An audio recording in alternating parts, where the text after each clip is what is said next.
जय जगन्नाथ।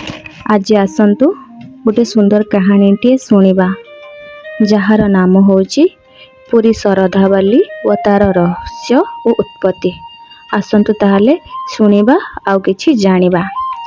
जो भूमिर प्रत्येक कणिकार रही महाप्रभुंकर लीलार रहस्य श्रीमंदिर आरंभ करी समुद्र कूल पर्यंत पुरीर प्रत्येक स्थान रही एक अलग अलग कहानी।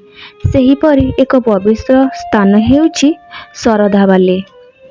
गुंडीचा मंदिर सम्मुखरे थिबा एही बालिया स्थान आजिर रथ यात्रार एक विभिन्न अंश। किंतु प्रश्न हेउछि शरधाबाली नाम कौठु आसिला?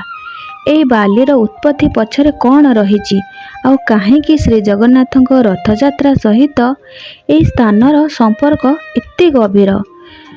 आजिर कहानी रे आमे जानिबा पुरी शरधाबालीर उत्पत्ति और तार रहस्य। बहु पुराणा कथा। जेतेबेले पुरी आजी भली नथिला, ना थिला एते बड़ सहर, ना थिला आजी भली रास्ता घाट। पुरी चारिपटे थिला जंगल, नदी, बाली और समुद्र। एही पवित्र भूमि रे महाप्रभुଙ୍କ लीला को नहीं अनेक पुरातन परंपरा गढ़ी उठितिला। पुरीर एक स्थान पुराना नदी थिला। समय बदलवा सहित पुरीर गति व भूगोल बदलिला। नदीर बाली मध्य विभिन्न स्थान रे जमा हेबाको लागिला। एही बालीर एक विशेष परिचय थिला। लोक माने ताको कहूथिले शरधाबाली। किंतु एही नाम काहेकि एहा नहीं पूरी परंपरा रे भिन्न कथा सुनिबाको मिले। केही याको पुराना भूगोल व नदीर बाली बोली जोड़ती। आउ भक्त मानक मध्यरे एहाको नहीं रहिछि अनेक लोक कथा। कुहा जे एही बाली साधारण बाली नुहे, एहा महाप्रभुଙ୍କ रथ यात्रार पथर एक पवित्र अंश। जो बाली उपरे महाप्रभुଙ୍କ रथ जाइथाए से बाली को भक्त माने मुंडरे लगाई आशीर्वाद भावरे ग्रहण करती। शरधाबालीर सबुठारु बड़ महत्व हेउछि गुंडीचा मंदिर। रथ यात्रा समय रे श्री जगन्नाथ, बलभद्र व देवी सुभद्रांक तीन रथ मंदिर बाहरी बड़ दांड देई गुंडीचा मंदिर आड़ को जाती। शेषरे रथ गुड़िक शरधाबाली अंचल रे पहुँचती। सेई मुहूर्त लक्ष लक्ष भक्तों पाई एक अद्भुत आध्यात्मिक अनुभूति। घंटी बाजे, जय जगन्नाथ ध्वनि रे चारिआडे परिवेश कंपी उठे। तीनोटी रथ शरधाबाली रे अटकी जाए एवं तापरे आरंभ हुए आउ एक दिव्य अध्याय गुंडीचा यात्रा। किंतु शरधाबालीर आउ एक रहस्य नहीं पुरी रे अनेक लोक कथा प्रचलित। कहुए राति रे जेतेबेले भीड़ शांत होइथाए शरधाबाली उपर एक अलगा नीरवता नामी आसे। दूररू केवल समुद्रर शब्द शोभा जाए। चंद्र आलोक बाली उपरे पड़े। आउ सेतेबेले भक्त मानक मनरे एक प्रश्न जागे, जो बाली उपरे महाप्रभुଙ୍କ रथ आसीथिला से बाली रे केतेक जुगर कहानी लुचि रहिछि। एहार उत्तर केही जानती नाही। पुरीर भक्त मानक विश्वास महाप्रभु जो स्थान को निज रथरे पवित्र करती से स्थानर महिमा असीम। शरधाबाली मध्य सेहीपरि एक स्थान।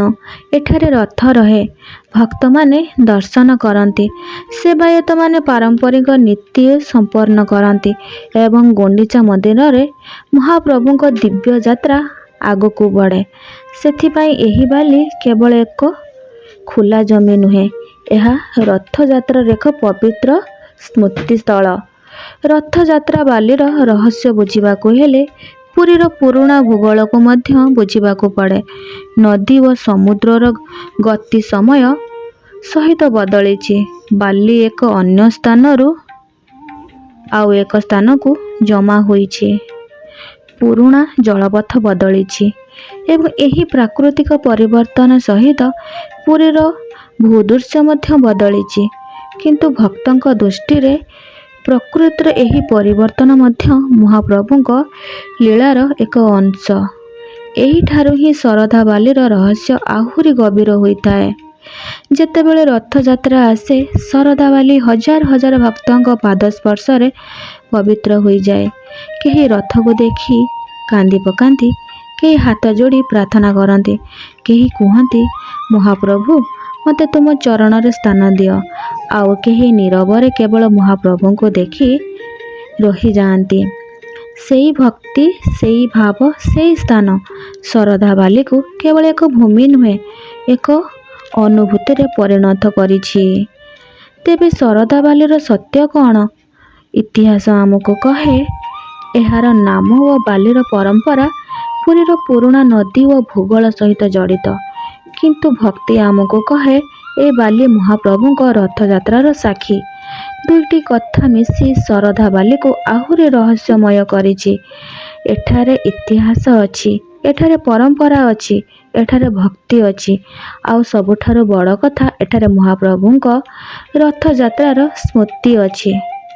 ଶରଧା ବାଲିର ପ୍ରତ୍ୟେକ କଣିକା ଯେପରି ପଚାରୁଛି, ତୁମେ ମହାପ୍ରଭୁଙ୍କୁ କେବଳ ଦେଖିବାକୁ ଆସିଛ ନା ହୃଦୟରୁ ଅନୁଭବ କରିବାକୁ ଚାହୁଁଛ? କାରଣ ମହାପ୍ରଭୁଙ୍କ ଲୀଳାର ରହସ୍ୟ କେବଳ ଆଖିରେ ଦେଖାଯାଏ ନାହିଁ, ତାକୁ ଅନୁଭବ କରିବାକୁ ପଡ଼େ।